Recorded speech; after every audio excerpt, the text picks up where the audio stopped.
Hello বন্ধুরা, কেমন আছেন? আশা করছি সবাই ভালো। প্রতিদিনের মতো বরাবরই আমরা নতুন গল্প নিয়ে হাজির হয়েছি। আশা করছি সবাই ভালো লাগবে। তাই কথা না বাড়িয়ে আমরা মূল গল্পে চলে যাব। তো যাওয়ার আগে একটা কথা বলি, আপনারা হয়তো ইতিমধ্যে অবগত হয়েছেন চতুর্দিক কোভিড আবারও ভয়াবহ আকার ধারণ করছে।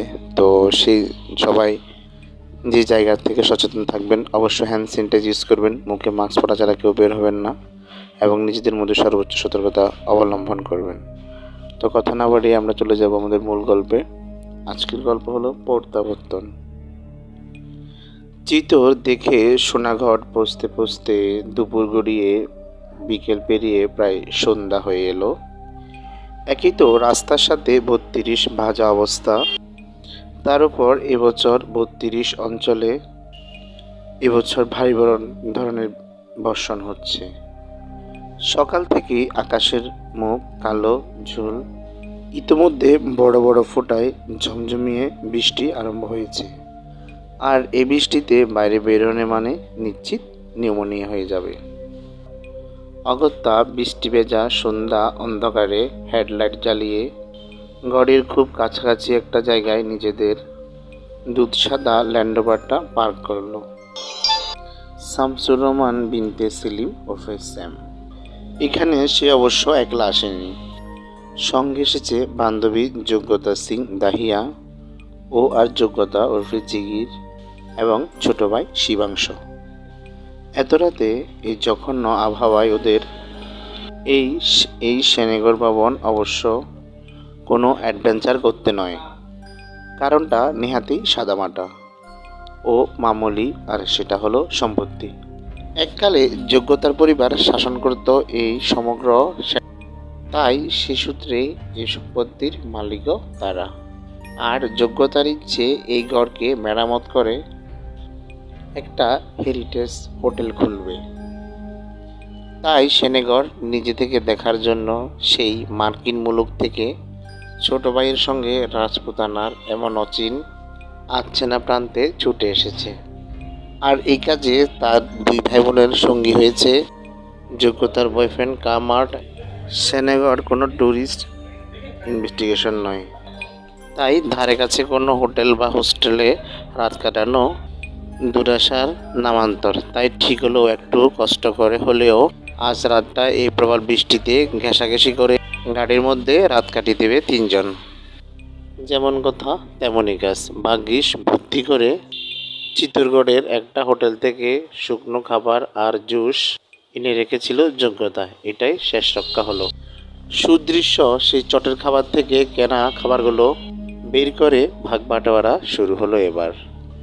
হঠাৎ টক টক আওয়াজ করে সামনের সিটের কাছের জানালায় কে যেন টোকা দিল দুবার। বাইরে মুষলধারে বৃষ্টির ঝমঝম আওয়াজ কাটিয়ে সেই শব্দ পৌঁছে গেল তিনজনের কানে। যোগ্যতা বরাবরই প্রচণ্ড একগুঁয়ে এবং জেদি, তাই শিবাংশ কিংবা শামসুল কারো কথা কানে নেয় না। একেবারে ফট খুলে বসলো গাড়ির বাঁ দিকের দরজা। আর ঠিক তখনই এক হাতে লাঠি আর এক হাতে হলদেটে লণ্ঠনের মৃদু আলো নিয়ে যেন অন্ধকারের বুক চিরে আলো প্রকাশ করলো। ময়লা ধরা তেল চিটচিট পাগড়ি পরা বুড়ো একটা লোক। বয়সের ভারে নুয়ে পড়ছে শরীর, চোখ আপা আর গালপট্টা হয়েছে দুধের মতো সাদা, পরনে রাজপটানি, পেশোয়াজ আর পায়ে উড়ের চামড়ার গোটতলা নোংরা। বৃষ্টির জলে ভিজে একেবারে ছপছপে। বুড়োকে এক ঝলক দেখলে মনে হয় রাজপুতানার বর্ণময় ইতিহাসের পাতা থেকে যেন শটান বর্তমানের মুখোমুখি হয়েছে সে।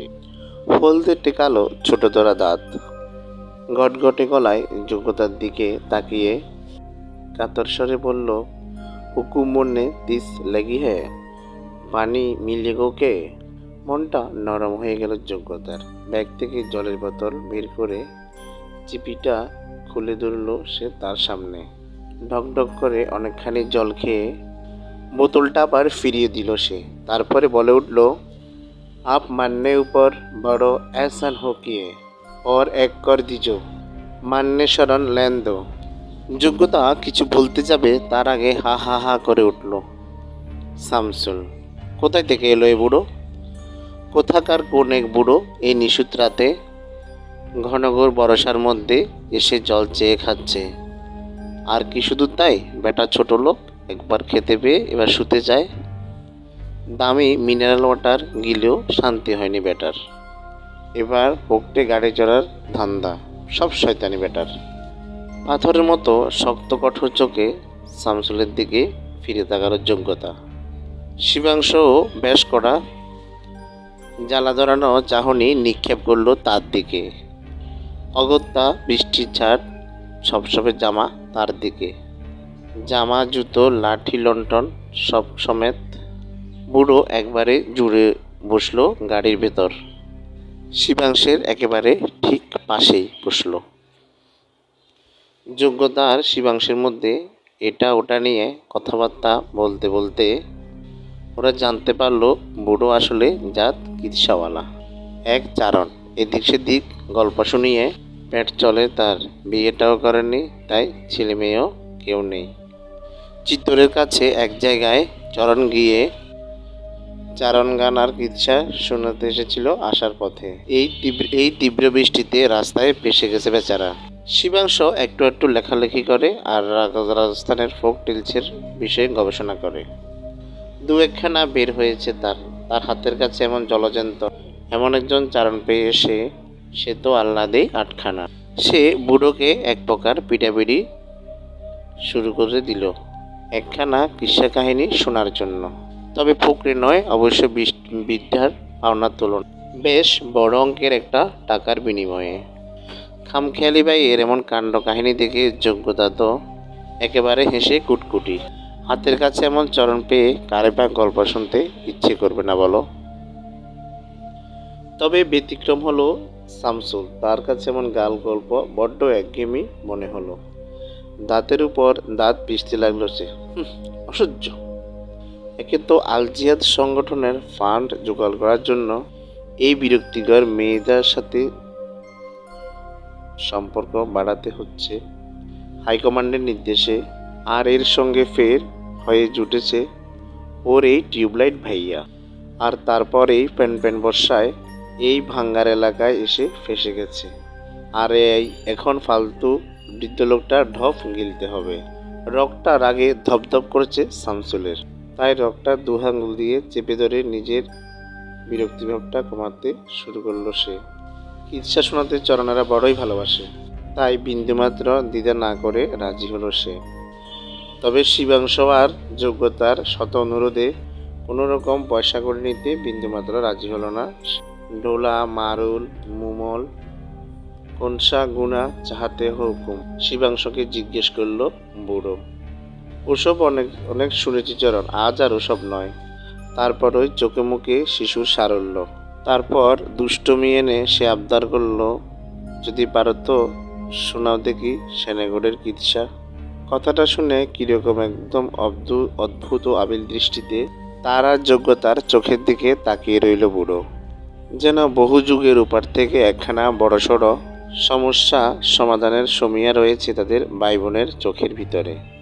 কিছুক্ষণ পর একটা লম্বা চড়া নিঃশ্বাস নিয়ে বুড়ো বলল, হুকুম জো আজ চজ ওহি বাদ মে পরিকথা হয়ে, আজ মান্যে আপনার সবচেয়ে এক খড়ি পরিকথা শোনানো হ্যায় সেনেগড়ি সচ্চি পরিকথা।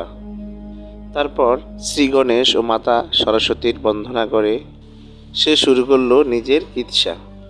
আজকের মতো চিরকাল এমনই ভাঙ্গাচোরা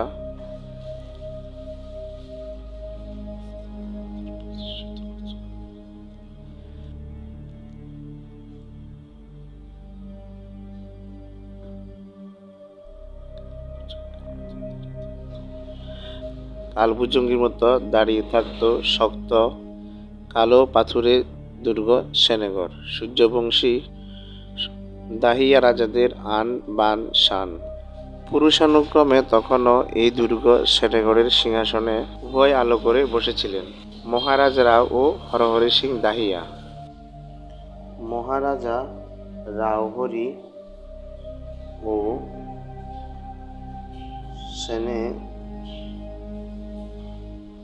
সিং দাহিয়া, হাতিশালে হাতি, ঘোড়াশালে ঘোড়া টকবকে, মাঠে শস্য আর সমগ্র রাজ্যে শান্তি। সুখে আর আনন্দে অতিবাহিত হতে এই জনপদের প্রত্যেকটি দিনরাত। কিন্তু সুখের আয়ু বোধহয় খুব কম হয়। তাই তো সেনেগড়ের উপর থেমে এসেছিল এক ভয়াবহ বিপর্যয়। আর তাতেই একটানা কথা বলতে বলতে হাঁপিয়ে পড়েছিল বুড়ো চরণ। বড় বড় শ্বাস টানছিল সে। পুরনো হাপরের মতন ওঠানামা করছিল তার বুক। সঙ্গে সঙ্গে তার দিকে মমতা ভরে জলের বোতলটা এগিয়ে দিল শিবাংশ। ঢকঢক করে অনেকটা জল খেয়ে থেমে থাকা গল্পটা আবারও শুরু করলো বুড়ো। রাও হরিহর গোটা রাজপুতনায় হররাই নামেই অধিক পরিচিত ছিলেন। আর দুটো জিনিসের জন্যই গোটা রাজপুতনার জয় জয়কার ছিল তার। এক, তার চিতরের সিংহাসনের প্রতি প্রশ্নহীন আনুগত্য ও অসামান্য বীরত্ব। তার দ্বিতীয়টি তার রানীরা। 6 মহিষী ছিল হর রাইয়ের: গোরা বাইংসা, মুক্তা বাইংসা, মণিক্য বাইংসা, গিরিজা বাইংসা, শাম্পিয়ারি বাইংসা আর সবচেয়ে বয়সে ছোট 10-12 চন্দ্রাবতী ওরফে চন্দা বাইংসা। অসামান্য রূপের সঙ্গে গুণের মেলবন্ধন ঘটেছিল তার রানীদের মধ্যে। হর রাই আর তার এই 6 রানী যেন ছিলেন এক দেহে আর 6টা ইন্দ্রিয়। বড় গৌরী ছিলেন হরাইয়ের প্রায় পিঠোপিঠি মামাতো বোন। রাজদরবার হর রাইয়ের সামলালে রানী মহলের একচ্ছত্র অধিপতি ছিলেন বড় রানী। রাজ্য সামলানো থেকে যুদ্ধনীতি বহু ক্ষেত্রেই মহারাজের ডানহাত ছিলেন তিনি। তৃতীয় রানী মুক্তা আর মাণিক্য ছিলেন যমজ বোন। রাজমহলে হেসেল সামলানো ছাড়াও রাজার সওয়ার, হাতিশালা ও আস্তাবলের দেখাশোনা ও দরবাদারুর দায়িত্বে ছিলেন ওরা দুজন। আর মহারানী গোরা মহারাজের ডানহাত হলে গিরিজা রানী ছিলেন বামহাত। তাকে সেনেগড়ের চর ও দূতের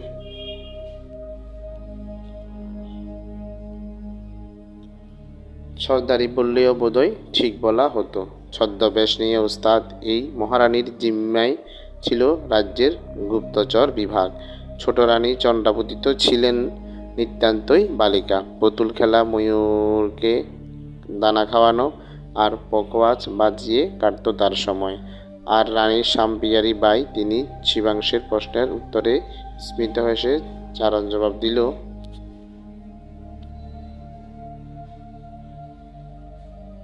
শাম্পিয়ারি ছিলেন সবার চাইতে আলাদা। তার পিতৃদত্ত অন্য কিছু একখানা নাম ছিল, কিন্তু তার অসীম কৃষ্ণভক্তি ও প্রবল সাংসারিক বৈরাগ্যের কারণে তার নাম পাল্টে গেছিল শাম্পিয়ারি। বাপের ঘর থেকে অন্যান্য সব কিছু হিরে জহরত, হাতি ঘোড়া গোধনের সঙ্গে সঙ্গে তিনি এনেছিলেন দুখানা আশ্চর্য জিনিস। তার মধ্যে একটি ছিল প্রায় 12 তোলা রূপার শ্রীকৃষ্ণ ভগবানের নয়নশোভন বিগ্রহ, যার সারা গায়ে রত্নখচিত বহুমূল্য অলঙ্কার পরনে ছিল। আর দ্বিতীয়টি ছিল ওই বিগ্রহের প্রায় সমওজনের। হাতের মণি বন্ধ থেকে কনুই পর্যন্ত এক জোড়া খাঁটি সোনার ঢাল চূড়া। এত ভারী গহনা মহারানী সারাক্ষণ হাতে পরিধান করতেন কীভাবে, সেটা যথেষ্ট বিস্ময়ের।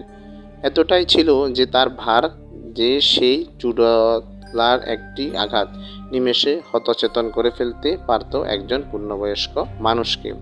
প্রায় সারাক্ষণ রানীমহলের মণিমণ্ডপে নিজের ইষ্টের পুজোয় ব্যস্ত থাকতেন তিনি। পুজো, ভজন, কীর্তন আর ধ্যান ধ্যানে সারাক্ষণ ব্যস্ত রাখতেন নিজেকে। ততদিনে চিতরের পতন ঘটেছে। মেবারের রাজধানী সরে গেছে উদয়পুরে। মহারাণা প্রতাপ তখন পরিকল্পনা করেছিলেন হলদিঘাটি যুদ্ধের, আর ডাক পড়ল হররাইয়ের। প্রকৃত রাজপুত, যুদ্ধে মরতে ভয় পায় না সে। সেনাগেটের মহারাজাও পেতেন না। তার একাদশ পুত্রের মধ্যে 2 জন, লক্ষণ ও বীরসেনকে সঙ্গে নিয়ে, নিজের সৈন্য সামন্তের সঙ্গে নাগা তলোয়ার নিয়ে হর হর মহাদেব জয় মা ভবানীর রণঘোষ তুলে হলদিঘাটির উদ্দেশ্যে রওনা হলেন তিনি। আর রাজপুত্রদের সুরক্ষার চিন্তা করে যুবরাজ রঘুরাই সহ বাকি রাজপুত্রদের বিভিন্ন সুরক্ষিত স্থানে আত্মগোপনের উদ্দেশ্যে পাঠিয়ে দেওয়া হলো। এদিকে হলদিঘাটির হলদে ও সোনারাঙ্গা মাটিতে বীরের মতো লড়াই করতে করতে ধীরগতি পেলেন হরবাই ও তার দুই আত্মজ। চারিদিকে দাবানলের মতো ছড়িয়ে পড়ল এই খবর। মহারানী গিরিজার প্রশিক্ষিত গুপ্তচরেরা সঠিক সময়ে সুপ্ত সুড়ঙ্গ দিয়ে দুর্গে পৌঁছে দিয়েছিল এই নিদারুণ দুঃসহ সংবাদ। শুধু কি তাই, মহারানী গিরিজার মাথায় যেন আকাশ ভেঙে পড়ল আরও একটা ভয়াবহ গুপ্তবার্তায়। সেনেগড় অরক্ষিত। এই সুযোগে হররাইয়ের মহারানীদের দিল্লির হারামে পড়তে আর রাজ্যের বিষয় সম্পত্তি লুটতরাজ করতে ধেয়ে আসছে আসমত খান। জাহাঙ্গীর নেতৃত্বে মুঘল সেনার একটা টুকরি খবরটা পেয়েই বড় রানী গোরাকে জানালেন গিরিজা। শোকে মুহ্যমান হলেও বড় রানী কিন্তু সাহস আর বুদ্ধি দুঃখের কাছে বন্ধক দেননি। তাই ঝরোখার অন্তরালে থেকে দরবারে বসালেন তিনি। প্রজাদের খুলে জানালেন সব। রাজা ও প্রজা একস্বরে শপথ করল মুঘলদের হাত থেকে নিজেদের অর্জিত সম্পদ অর্পণ না করার। তাই স্বাদের ফসলে আগুন লাগালো কৃষক। কামার ও হাপড় ছেড়ে হাতে দিল তলোয়ার। আর নারী শিশু থেকে বৃদ্ধা সবাই সিদ্ধান্ত নিলেন তারা জহর ব্রত পালন করবেন তাদের আদরের রানী মাদের সঙ্গে। মুক্তা ও মণিক্য রানী স্থির করলেন হাতিশালা ও আস্তাবলে যে একটা হাতিঘোড়া আছে সব ছেড়ে রাখা হবে, যাতে মুঘল সৈন্য কিছুটা বাধা পায়। ততক্ষণে দুর্গ থেকে কিছুটা দূরের জহরস্থলিতে যাবার সময় পাওয়া যাবে। পুরুষ প্রজাদের একাংশ রয়ে গেল সেনেগড়ে মুঘল সেনাদের বাধা দেবার জন্য। বাকিরা আত্মগোপন করলেও রাজ্যের পার্শ্ববর্তী পাহাড়ি জঙ্গলে। মহারাজের চার রানী নিজেদের সাজালেন নববধূর সাজে। তারপর ছোট্ট চন্দ বাইকে নিজের হাতে সাজিয়ে দিলেন গোরাপাইসা। শুধু সাজলেন না শাম্পিয়ারি, কারণ তার কাঁধে বড় রানী তুলে দিয়েছিলেন অন্য এক গুরুদায়িত্ব, দুর্গের কুঞ্জিকা আর মণিমণ্ডপের দায়িত্ব, যাতে দুর্গের আরাধ্য আর সিংহদ্বারে ঢোকার পথ বন্ধ থাকে মুঘলদের কাছে। তারপর সেনেগড়বাসীকে দুঃখের সাগরে ভাসিয়ে জহরস্থলিতে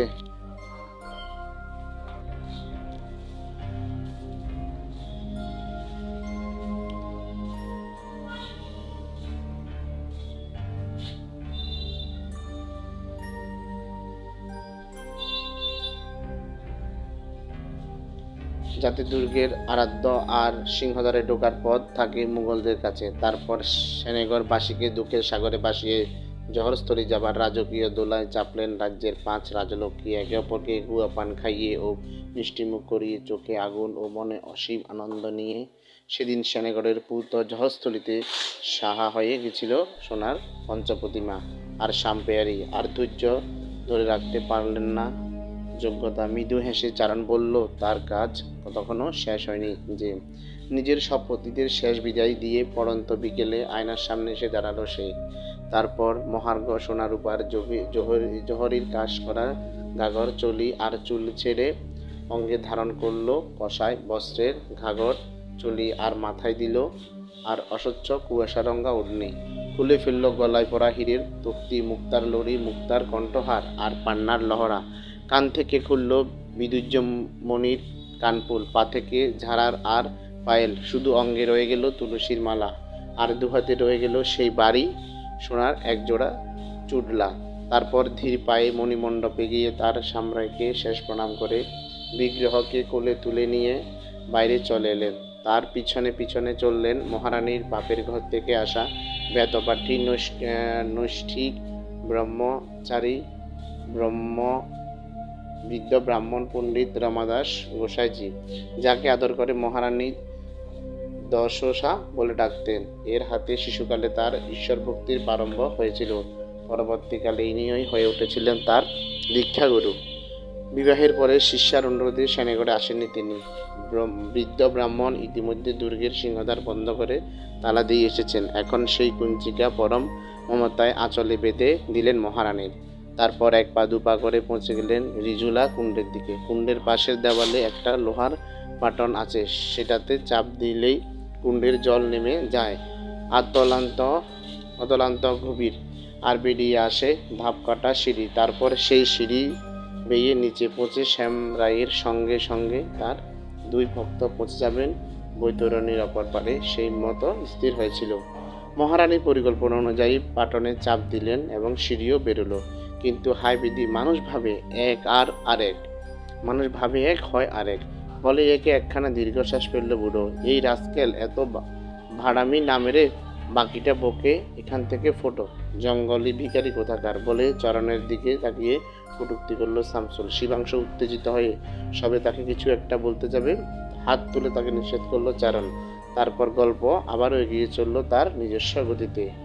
আমাদের দেশে কুলাঙ্গার বিশ্বাসঘাতকদের কমতি কোনো কালেই ছিল না। তেমনি কোনো এক আকস্মাৎ কয়েকটা নিষ্প্রাণ সোনার টুকরোর লোভে জাহান্দরী আর তার নেতৃত্বাধীন মুঘল সৈন্যদের দেখিয়ে দিয়েছিল সেনেগারে ঢোকার গুপ্ত রাস্তা। সেনেগারের কেল্লা অবধি পৌঁছতে যথেষ্ট পরিমাণ কাঠঘর পোড়াতে হয়েছে। তাই খেপা ষাঁড়ের মতো এতক্ষণ ধরে রমণী ও তার রত্ন খুঁজে তারা ক্লান্ত। রমাদাস পণ্ডিতের মশালে আলো দেখে তারা জড়ো হয়ে কুণ্ডের আশেপাশে। মহারানীকে দেখে মুখে একটা নোংরা চুপচুপ শব্দ করলো জাহান্দরী।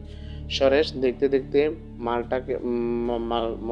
মালটাকে হাতে আরেকবার একটা মোটা সোনার গয়না, তার সঙ্গে এত দামি একটা ব্রুট।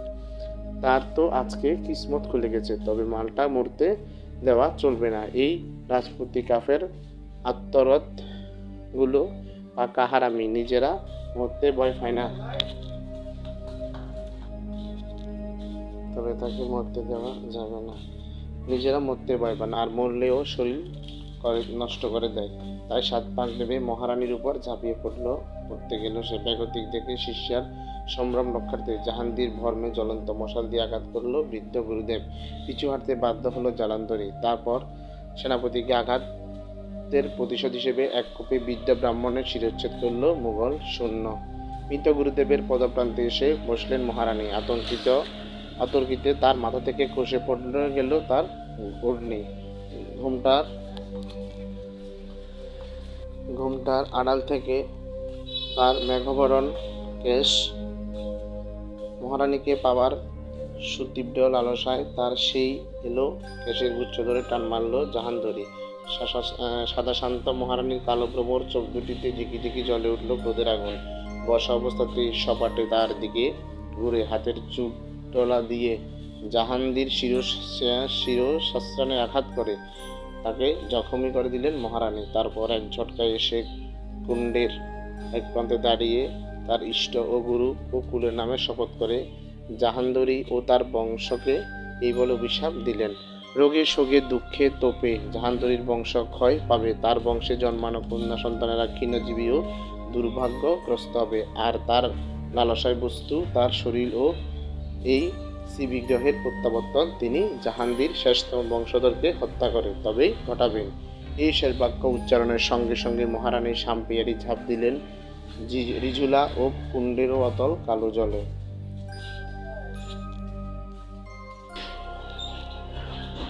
আজ অবধি না তার এই নশ্বর দেহ, আর না সেই বিগ্রহ খুঁজে বের করা সম্ভব হয়নি কাউকে।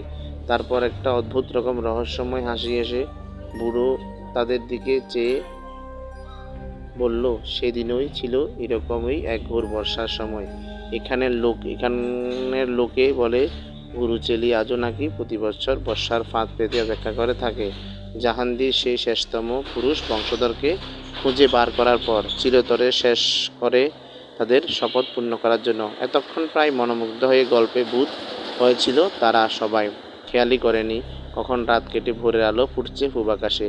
ভোরের আলো ভালোভাবে ফুটবার আগে সেই চরণও বিদায় নিল ওদের কাছ থেকে। যোগ্যতা ও শিবাংশের শত অনুরোধেও তিনি আর থাকতে রাজি হলেন না। বৃদ্ধ যেমন হঠাৎ এসেছিলেন ঠিক তেমনি হঠাৎ বিদায় নিলেন। আজকের আকাশ পরিষ্কার থাকায় 2-4টে স্থানীয় ঝুপটি মতন দোকানপাটও খুলেছে। আর সেখান থেকেই গরমাগরম পুরি সবজি খেয়ে প্রধানের সঙ্গে কথাবার্তা বলে তার বাড়িতেই স্নানঘাট সেরে পরিষ্কার জামাকাপড় পরে গাড়ি নিয়ে দুপুর ছিদে সেনগেটের দুর্গে পৌঁছে গেল ওরা 3 জন। কাল রাতের বেলা বুড়োর বন্দনার সঙ্গে প্রায় হুবহু মিলে গেল সেই দুর্গের বাস্তবিক রূপ, যদি না কালের প্রভাবে আর যত্নের অভাবে এমন দৈন্যদশা হতো তার।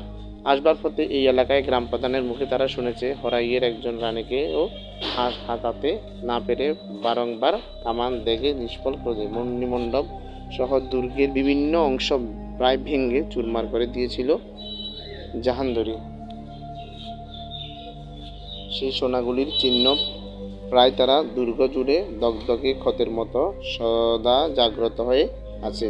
যোগ্যতা ও শিবাংশ এখানে এসে এক কেমন ঘরগালা ভূতগ্রস্তের মতো এধার ওধার ঘুরছে।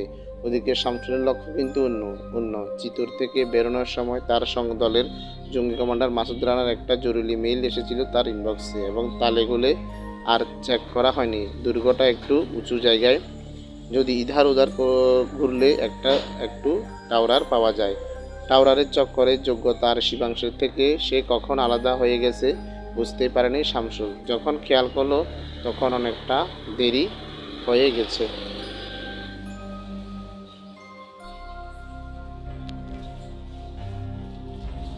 দুর্গের এই অংশটা অসম্ভব নিস্তব্ধ। এসে থেকে এখানে পায়রার বাসা বেঁধেছে সে। এখানেও সেসব নেই। খানিকটা সামনে গিয়ে প্রমাণ আকারের একখানা কুয়ো দেখতে পেল সে। জলটা বেশ ঘোলাটে, ওই পুরনো কুয়োগুলোর যেমন হয় আর কি। কুয়োর জলটা কিন্তু অদ্ভুত, চারিদিকে হাওয়া হলেও কেমন যেন আশ্চর্য রকমের স্থির। আশেপাশের বাতাস তার জলে সৃষ্টি করতে পারছে না কোনো তরঙ্গ। হঠাৎ ঘোলাটে জলে কিছু একটা নড়াচড়া করতে দেখলো সে। আজব তো, খানিকক্ষণ আগেও কিছু একটা ছিল সাপটাপ নাকি। কুয়োতে হালকা জোরে ঝুঁকে পকেট থেকে মিনি টর্চটা বের করে এই বস্তুটার উপর আলো মারতেই যেন আরও চঞ্চল আলো চপল হয়ে উঠল সেটা। তারপরে বিদ্যুৎ গতিতে কুয়ো থেকে বেরিয়ে এলো সাপের মতো, শামসুলের গলায় পেঁচিয়ে গেল। আর তাদের মতো শক্ত অথচ রেশমের মতো নরম এক গোছালো ঘন কালো চুল। আর তারপর এক হেঁচকায় তার গোটা শরীরকে টেনে হিঁচড়ে এনে শটানে ফেলে দিল কুয়োর ভিতর। সাঁতার কাটতে শিখেনি শামসুল, তাই দ্রুতগতিতে কুয়োর কালো জলে তলিয়ে যেতে সবিনয় এসে দেখলো কুয়োর উপরে ঝুঁকে পড়ে। নিবিষ্ট মনে তাকে ডুবে যেতে দেখেছে কালকের সেই বুড়ো চারণ। তার গলায় একটা স্পষ্ট দাগ, চপার বা তলোয়ার দিয়ে এক কোপে গলা কাটলে তেমন দাগ হয়নি। আর ঠিক সেই সময় একটা ঝুপঝাপ শব্দ শুনে এক দৌড়ে রিঝুলা কুণ্ডের কাছে পৌঁছে দাহিয়া রাজবংশের বর্তমান 2 প্রজন্ম তখন চোখ বড় বড় করে সবিনয়ে চেয়ে দেখেছে জলটল সরিয়ে কুয়োর মুখে উঠে এসেছে কুষ্টি পাথরের এক আবচুলকানো পটাতন। আর ঠিক মাঝখানে যেন পদ্মাসনে বসে রয়েছেন গেরুয়া রঙের গাগর চলি পরা এক গৌরাঙ্গী সিক্ত বসনা রূপসী, যার পদ্মপলাশের মতো 2 চোখ যেন মুদে রয়েছে এক অপরূপ দিব্য আবেশে। ইনিও সেই রূপবতী রাজপুতানী হরাইয়ের সেই পঞ্চমোহিনী।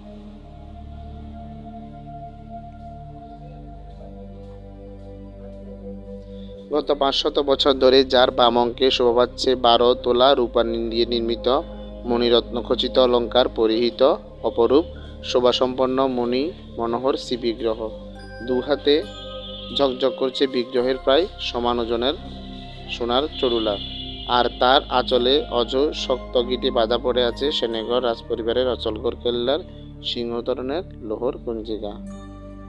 ধন্যবাদ বন্ধুরা, আজকের গল্প এখানে শেষ। এই গল্পটা অনেকটা প্রত্যাবর্তনের মতো। এখানে ভূতের খুব একটা কথা লেখা হয়নি। ভালো থাকবেন।